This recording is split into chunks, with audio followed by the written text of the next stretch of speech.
গেছিলাম নৈহাটিতে বড় মায়ের ওখানে পুজো দিতে, আর বলতে না বলতে বেশ ইচ্ছা হচ্ছিল যে নৈহাটিতে বড় মার পুজো দিতে যাব, তাই আর কি সকাল সকাল ঘুম থেকে। হ্যালো এভরিওয়ান, তোমরা হয়তো টাইটেল এবং থাম্বনেল দেখে বুঝতে পেরে গেছো যে আজকের এই ভিডিওটা আমি কি বিষয়ে বানাবো। তোমরা হয়তো অনেকেই প্রশ্ন করছো যে মিথির দাদা এবং বৌদির মধ্যে কি ডিভোর্স হয়ে গেছে, তাদের মধ্যে এখন কি হয়েছে, না তারা কি আমাদের সঙ্গে নাটক করছে। আসলে তো এই নাটক করার প্রশ্নটা উঠছে, তারা দুজনেই কিন্তু নৈহাটি গিয়েছিল বড় মার কাছে পুজো দেয়াতে। তাহলে ভাবছি তারা যখন দুজন একই সাথে যাচ্ছে নৈহাটিতে, ওটা আবার ভিডিও বানাচ্ছে, তখন কিন্তু আমরা একে অপরের ভিডিওতে দেখা যাচ্ছে না তাদেরকে। তুলিকার ভিডিওতে কিন্তু উজ্জ্বলদাকে দেখা যাচ্ছে না, এবং উজ্জ্বলদার ভিডিওতেও তুলিকাদিকে দেখা যাচ্ছে না। তাহলে মানুষের অনেক লোকেই প্রশ্ন করছে যে এগুলো তাদের মধ্যে সব কিছু ঠিক আছে এবং আমাদেরকে বোকা বানাচ্ছে, আমাদের সাথে তারা নাটক করছে, এটা তোমরা কিন্তু অনেকেই বলছো। তো আজকে আমি এই ভিডিওর মাধ্যমে তোমাদের একদম প্রমাণ সমেত দেখিয়ে দেবো যে তাদের মধ্যে কি সত্যি ডিভোর্স হয়ে গেছে, তাদের মধ্যে কোনো কিছু হয়েছে, নাকি তারা সব কিছু তাদের মধ্যে ঠিক আছে, একই সাথে তারা দেখা করছে। তো সব কিছু জানাবো, তো অবশ্যই তোমরা কিন্তু ভিডিওটা শেষ পর্যন্ত দেখো, একদম প্রমাণ সমেত দেবো তারা নৈহাটিতে গিয়ে একসাথে তারা দেখা করেছে কি তাদের মধ্যে অন্য কিছু। তো সব কিছু তোমরা জানতে পারবে। তো ব্যাপারটা হলো যে তোমরা অনেকেই জেনে গেছো ইতিমধ্যে যে দুজনেই কিন্তু উজ্জ্বলদার আপলোড করেছে ইউটিউবে বা ইনস্টাগ্রামে, যে সেটা গেছিলো বড় মার মন্দিরে, সেটা গেছিলো শনিবারে। সেই দিন কিন্তু প্রচুর ভিড় ছিল নৈহাটি মন্দিরে। আর সেই দিনেই কি গেছিল তুলিকা দিও, তো সেটা কিন্তু তুলিকাদির ভিডিওর মধ্যে সে কিন্তু জানায়নি যে সে কি বারে গিয়েছিল নৈহাটিতে পুজো দেওয়ার জন্য। কিন্তু এইখানে একটা প্রশ্ন যে তারা দুজনেই কেন নৈহাটিতে গেল পুজো দিতে, একই সময়। ওই ভিডিওটা কিন্তু একটু আড়া ছাড়া আপলোড আছে। তুলিকাদি কিন্তু আগে আপলোড করেছে এবং উজ্জ্বলদা একদিন পর আপলোড করেছে। তাহলে এখান থেকে আমরা কিন্তু বুঝতে পারছি যে তারা হয়তো একই দিনে নাও যেতে পারে, কারণ দেখো ভিডিওটা কিন্তু একদিন আগে পরে আপলোড আছে। তোমরা হয়তো ভাবছো যে আমাদেরকে বোকা বানাচ্ছে আর তারা দুজনে গিয়ে একসাথে দিব্যি দেখা করছে, সেগুলো অফ ক্যামেরায়। এটা কিন্তু আমি বলবো একদমই নয়। কারণ দেখো তুলিকা জন্মদিন নৈহাটি যাই, সেদিন গেছিলাম আমি, আমার বোন আর আমার ফ্রেন্ড ঋত্বিকা, তিনজন মিলে। তো মন্দিরে ভিডিও করা বারণ ছিল বলে বেশি। তো তোমরা দেখলে যে সেই দিন কিন্তু অতটা ভিড় ছিল না নৈহাটির মন্দিরে, বড় মার মন্দিরে তেমন একটা ভিড় ছিল না সেই দিন। আর উজ্জ্বলদা যেদিন গিয়েছিল বড় মার মন্দিরে, সেই দিন দেখো বুঝাতে পারবো না, এতটাই সুন্দর লাগছিল। আর ভিতরে একটা জিনিস আমার সব থেকে কত ভিড় সেই দিন। তাহলে এটা দেখে তো বোঝাই যাচ্ছে যে তারা কিন্তু একদিনে যায়নি। প্রথমে গেছিল তুলিকা বড় মার মন্দিরে পুজো দিতে, তার কিছুদিন নয় মাত্র একদিন পরেই কিন্তু গেছিল উজ্জ্বলদা সেখানে পুজো দেওয়াতে। তাহলে তোমরা কিন্তু ওই যে তারা দুজন গেছিল মন্দিরে পুজো দেওয়াতে, এটা নিয়ে অনেকে তোমরা বলছো যে তাদের মধ্যে সব কিছু ঠিক আছে এবং আমাদের সামনে তারা নাটক করছে। এটা কিন্তু একদমই নয়। একজনে অলরেডি কমেন্টসও করেছে যে তুমি গেছো বড় মায়ের মন্দিরে আর তুলিকাও গেছে বড় মায়ের মন্দিরে, তার তোমাদের মধ্যে কোনো ঝামেলা নেই, তোমাদের যত সব নাটক। এটা কিন্তু একদমই নয়। তোমরা হয়তো আমি যে ঘটনাটা তোমাদেরকে বলে দিলাম, এটা আমি প্রমাণ সমেত দেখালাম, কারণ স্ক্রিনের মধ্যে তোমাদেরকে আমি দেখিয়ে দিলাম যে তারা একদিনে যায়নি। কারণ তা না হলে অনেকেই তোমরা আমাকে কমেন্টস করছো যে আমি কিন্তু ফালতু ভিডিও বানাচ্ছি। দেখো আমি কিন্তু যতটা তাদের ভিডিওগুলো দেখে বুঝতে পারলাম সেটাই কিন্তু তোমাদের সঙ্গে আমি তুলে ধরলাম। কারণ দেখো তুলিকার জন্মদিন কিন্তু গিয়েছিল, সেই দিন কিন্তু তেমন কিছু ভিড় নেই। আর যদি ভিড় থাকতো তাহলে অবশ্যই তিনি কিন্তু মিনি ব্লগের মাধ্যমে সেটাও জানিয়ে দিত। উজ্জ্বলদার দিন কিন্তু প্রচুর ভিড় দেখতে পাচ্ছি। উজ্জ্বলদা কিন্তু রোদ্রে দাঁড়াতে পারতেছিল না, এত লাইন পড়েছিল, লম্বা লাইন, এবং তারপর তাকে ছাতা কিনতে হয়েছিল, নতুন ছাতা, কারণ সে ছাতা নিয়ে গিয়েছিল না। ওগুলো সে শেয়ার করেছে। তাহলে কিন্তু তুলিকা ওখানে মিনি ব্লগে দেখাতো সেই ভিড়টা, কিন্তু তুলিকা সেই দিন ভিড়টা দেখায়নি।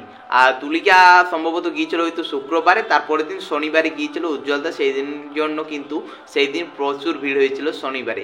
তাই আর একটা কথা তোমাদেরকে জানাতে চাই তোমরা যে বড় মার মন্দিরে পুজো দেওয়াতে যাবে, তোমরা কিন্তু শনিবারে গিয়েও না, কারণ দেখতে পাচ্ছ শনিবারে প্রচুর ভিড় হয়। যেন আমি বলো তোমরা অন্য বারে যাও, সেই দিন কিন্তু অতটা ভিড় থাকবে না, শনিবারে কিন্তু প্রচুর ভিড় হয়। তাছাড়া যে ওই ভিডিওটা আপলোড করেছে তুলিকা, সেখানে কিন্তু প্রচুর মানুষ অনেক কমেন্টস করেছে যে তোমাদের মধ্যে কি হয়েছে। কিন্তু এখনও প্রায় 3 মাস পেরিয়ে যেতে গেল তাদের এই সমস্যাটা। যে তুলিকে শাঁখা সিঁদুর খুলে দিয়েছে এই ঘটনাটা, এটাতে প্রচুর পরিমাণে কমেন্টস করছে যে তোমাদের মধ্যে কি হয়েছে, কিন্তু আজ পর্যন্ত তুলিকা এখনও কিন্তু কোনো মুখ খুলেনি এই ব্যাপারে। কিন্তু মানে এই কথাগুলো না বললেই নয়, মানুষ তাদেরকে প্রচুর ভালোবাসা দেয় এবং কি অনেক মানুষ এত বড় বড় কমেন্টস করেছে, সেই কমেন্টসগুলো তোমাদেরকে আমি দেখিয়ে দিচ্ছি। মানে এই কমেন্টসগুলো তোমরা দেখলে ভাববে যে পরীক্ষার খাতায় যদি লিখতো মিনিমাম দেখে 10 নাম্বার দেওয়া হতো, এত বড় প্রবন্ধ রচনার মতো করে লিখেছে। তাই ভাবলাম যে তারা যখন এত কষ্ট করে এই জিনিসটা লিখেছে, তাই এই জিনিসটা তোমাদের সঙ্গে তুলে ধরা দরকার। কারণ দেখো মানুষ তাদেরকে কত ভালোবাসা দেয়, আর সেই জায়গায় তাদের এত বড় কমেন্টস আর একটা ছোট্ট রিপ্লাই দিতে পারছে না। তাদের মধ্যে যেমন সময় নেই এমনটাও নয়, তারা এই কমেন্টসগুলো দেখে কিন্তু তবুও রিপ্লাই দেয় না। তো একজন যেমন কমেন্টস করেছে যে আচ্ছা দিদি ভাই তোমার কি প্রবলেম হয়েছে, আমাদের কাছে তো নিশ্চয়ই শেয়ার করতে পারো, কারণ তুমি যেখানে যাচ্ছ যা করছো সব শেয়ার করছো ভিডিওর মাধ্যমে। তো তোমাদের মধ্যে তোমার দাদার মধ্যে কি প্রবলেম হয়েছে এটা তো জানানো আছে না। এটা কিন্তু কোথায় বলতে চাইছে যে তুমি যখন আমাদের সঙ্গে সব কিছু জিনিসগুলাই শেয়ার করছো, কোথাও ঘুরতে যাচ্ছ, এটা তুলিকা দিকে বলছে, তাহলে তোমাদের মধ্যে কি হয়েছে এটা তো তোমরা জানাতেই পারো। আরেকজন এই কথাটা না বললেই নয় যে এতটা কমেন্টস করেছে, স্ক্রিনের মধ্যে পুরো এক পাতা হয়ে যাবে। তো এতটা কি লিখেছে, মানে তার পুরো মনের কথাটা লিখে দিয়েছে। তো কি লিখেছে অবশ্যই একটু সংক্ষেপে আমি পড়ার চেষ্টা করছি, তো তোমরা স্ক্রিনের মধ্যে দিয়ে দিচ্ছি দেখো। আগে তোমাদের ভিডিওগুলো বেশ ভালো লাগতো দেখতে, কারণ তোমাদের ফ্যামিলিতে আরও তোমার হাজব্যান্ড, শাশুড়ি, মিথিদির সবাইকে দেখতাম, তোমাদের একসাথে ভিডিও দেখতে বেশ ভালো লাগতো। এখন তোমার ভিডিওটা অতটা আর দেখতে ইচ্ছে করে না, তাও দেখি কেন যাই না, মনে হয় যে জানতে যে কি হয়েছে তোমাদের। এটা কিন্তু একদম সত্যি, অনেক মানুষ কিন্তু এখন তাদের ভিডিওগুলো দেখে যে তাদের সম্পর্কটা কি হয়েছে এটা জানার জন্য, কারণ আগে থেকেই তোমাদের ভিডিও দেখি তো তাই। কারণ মানুষ আগে থেকে তাদেরকে দেখি, তারপর হঠাৎ করে তাদের যে এই যে শাঁখা সিঁদুর খুলে ফেলার ঘটনাটা, এটা ভাবছে যে কী জন্য হয়েছে, যদি তারা মুখ খুলেছে, এই যে জিনিসটা জানার জন্য কিন্তু মানুষ তোমাদের ব্লগগুলো দেখছে। এটাই বলতে চাইছি। কিছু মনে করো না, একটা কথা বলি, তুমি কোনো মিথির জন্য পপুলার হয়েছো। হ্যাঁ, তুমিও খারাপ ভিডিও বানাও না, তাও বললাম। এক কথায় বলতে চাইছি যে তুমি মিথির জন্য ফেমাস হয়েছো, আর এটাও আমি বলছি না যে তুলিকাদি তুমি কিন্তু খারাপ ভিডিও বানাও। আমি ভাবতাম তোমরা হয়তো অন্যরকম, সবার থেকে আলাদা, ম্যারেজ লাইফ কাটানোর জন্য, কিন্তু দেখছি যে তুমি আর সব ওই মেয়েগুলোর মতোই, যারা নিজের সম্পর্ক টিকিয়ে রাখতে পারলো না। শুনেছিলাম তোমার নাকি মিথি বান্ধবী ছিল, বিয়ের পর এখন বান্ধবী কি খারাপ হয়ে গেল? হ্যাঁ, এটা কিন্তু সত্যি, একসময় আমরা সকলেই জেনেছিলাম যে তুলিকার বান্ধবী ছিল মিথি। তো এখন বলতে চাইছি তাহলে কি হলো, এখন বান্ধবী কি তোমাদের খারাপ হয়ে গেল? এটাই বলতে চাইছি যে বিয়েটাকে যখন টিকিয়ে রাখতে পারবে না, তাহলে কেনই বা বিয়ে করেছিলে, তাও বান্ধবীর দাদার সাথে। এক কথায় বলতে চাইছে যে তুলিকাদের দোষ, কিন্তু এটা কিন্তু অ্যাকচুয়ালি আমরা বলাটা কিন্তু ঠিক না। এখন কার কি দোষ, কিন্তু যেহেতু তুলিকাকে দোষ দিচ্ছে কারণ সে শাঁখা সিঁদুর খুলে দিয়েছে, হাজার ঝামেলা হোক, শাঁখা সিঁদুর খুলে দেওয়াটা কিন্তু ওর মনের ইচ্ছা ছিল, সেই জন্যই কিন্তু এটা করেছে। তো বন্ধুরা দেখো, আজকের আমি এই ভিডিওটাতে তোমাদেরকে একটা কথাই জানালাম যে মানুষ তাদেরকে কত ভালোবাসে, তাছাড়া কিন্তু এতটা কেউ কমেন্টস করতে পারবে না, ভালোবাসার মানুষই এতটা কমেন্টস করতে পারে।